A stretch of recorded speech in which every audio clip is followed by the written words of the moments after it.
Bismillah Ustaz, izin bertanya, bagaimana cara hilangkan kebiasaan nonton drakor, sinetron? Barakallahu fikum. Ya, ya yang jelas pian berdoa sama Allah. Orang kalau sudah kecanduan yang seperti itu memang sulit dihilangkan. Tapi bukan berarti tidak bisa dihilangkan. Ketahuilah bahwasanya Allah Subhanahu wa taala memerintahkan kepada kita untuk menundukkan pandangan. Ya, tidak boleh. Ya, apalagi kalau sampai ini, kalau dilihat dari pertanyaannya sulit untuk memberhentikannya. Ya, sampai bertanya bagaimana cara.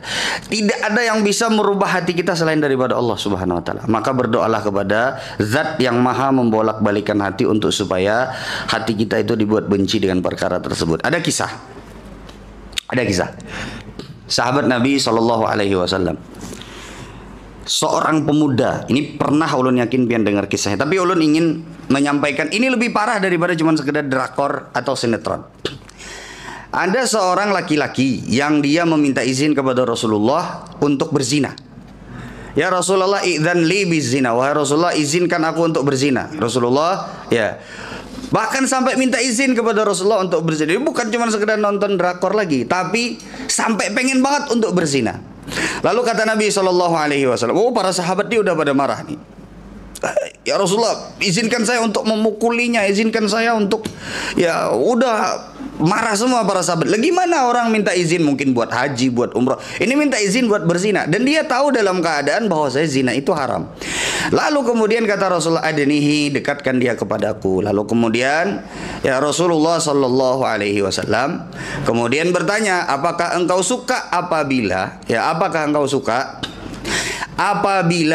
perhatikan di sini, apakah engkau suka apabila ada orang yang berzina dengan ibumu? Maka kata orang tersebut, tidak suka wahai Rasulullah.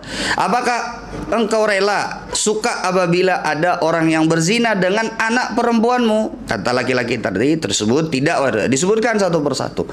Nah kemudian didoakan oleh Rasulullah SAW. Sejak saat itu, nah disinilah Allah Maha membolak-balikkan hati. Para sahabat Nabi menyebutkan bahwasanya laki-laki tadi adalah laki-laki yang paling menundukkan pandangannya ketika dia keluar rumah.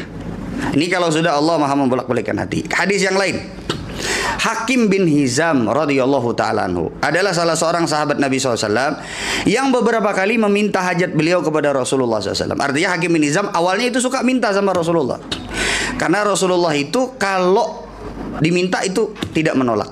Sampai kemudian beberapa kali dinasihati oleh Rasulullah SAW, nggak boleh untuk meminta-minta itu, sudah misalnya berlebihan. Lalu kata Hakim bin Hizam, demi Allah setelah ini tidak akan pernah aku meminta sesuatu kepada siapapun, ya, kepada makhluk. Dan diriwayatkan setelah kejadian tersebut, Hakim bin Hizam adalah salah seorang sahabat Nabi yang paling kaya dalam hal masalah investasi. Tidak pernah minta-minta lagi kepada siapapun. Artinya sesuatu yang kita sukai itu, kalau Allah membolak-balikan hati, Allah Subhanahu wa taala ya mampu untuk membolak-balikan hati kita. Baik. Jadi itu minta sama Allah. Juga kalau kita lihat dari hadis tadi, bisa Bian bayangkan kalau Bian punya suami, suka nggak kalau suaminya nonton juga itu perempuan-perempuan drakor yang misalnya sinetron yang buka aurat itu, suka nggak Bian? Rela nggak suami? Iya. Kalau harusnya sih tidak rela, ya harusnya tidak rela, ya. Karena bisa jadi yang dilihat itu bisa lebih cantik daripada Bian.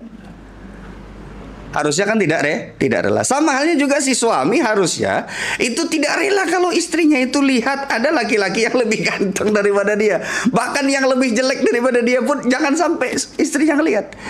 Ya karena lawan jenis itu adalah tempat di mana syaitan itu bisa meniupkan fitnah.